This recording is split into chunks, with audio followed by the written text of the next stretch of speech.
বাপ, চিনা দরকার ছিল যাকে, চিনলেন না তাকে। হাই যুবক, বন্ধুকে চিনলা না, দুশ্মনকেই বন্ধু বানাইলা, দুশ্মনকেই বন্ধু বানাইলা। আপন বন্ধু যিনি তাকে চিনলা না, দুশ্মনকেই গ্রহণ করলা। চেহারায়, সুরতে, চলনে বলনে, আচারে উচ্চারণে বেঈমান যেভাবে সাজায় দেয়, তুমি তাকেই গ্রহণ করলা।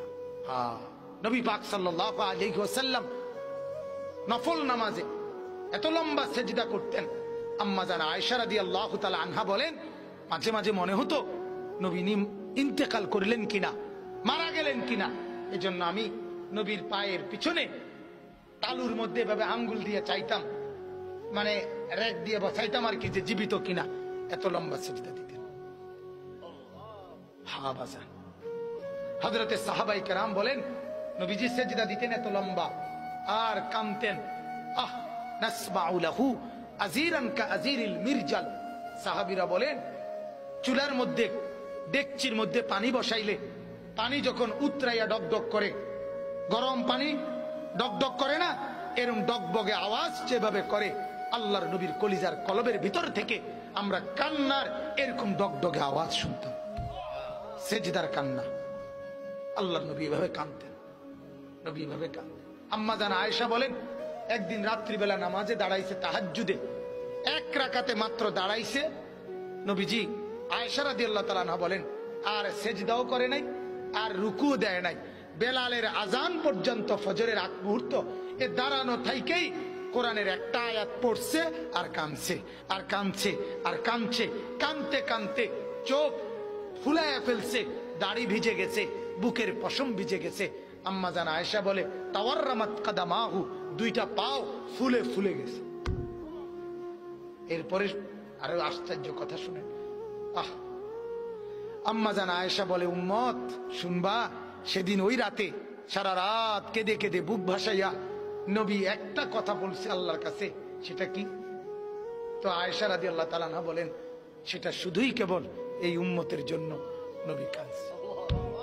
ইন তুআযিবহুম ফাইন্নাহুম ইবাদুক ওয়া ইন তাগফির লাহুম ফাইন্নাকা আনতাল আজিজুল হাকীম। এটা কোরআনের আয়াত। আল্লাহর নবী একদূর সারা রাত পড়ছে, আল্লাহরে বলছে, মাওলা আমার উম্মত, আপনি যদি গুনার কারণে আযাব দেন, আপনি দিতে পারবেন। আপনার, আমি বলার কিছু নাই, আপনার বান্দা, আপনি চাইলে যা ইচ্ছা তাই করতে পারেন, আযাব তো দিতে পারেন মাওলা।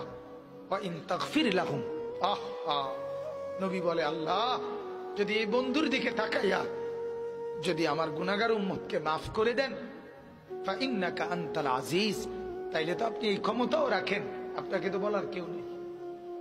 আপনারে বাধা দিবে কে? আপনারে নিষেধ করবে কে? বন্ধুর দিকে তাকাইয়া দেন না মাফ করে। আমরা কিতাবে পড়ছি বাজান, ওই যে একটু আগে বললাম, আল্লাহ পাক যাদেরকে একবারে কাছে বসাবেন তা করে কি বলে, মনে আছে নি? নবীজি বলছে, আনা মিনাল মুকাররাবিন।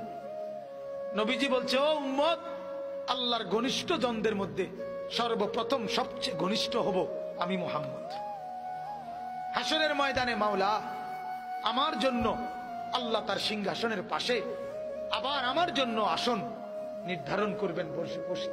আল্লাহর নবীকে আল্লাহ তাআলা বলবেন, বন্ধু এই আসনে বসেন। কিতাব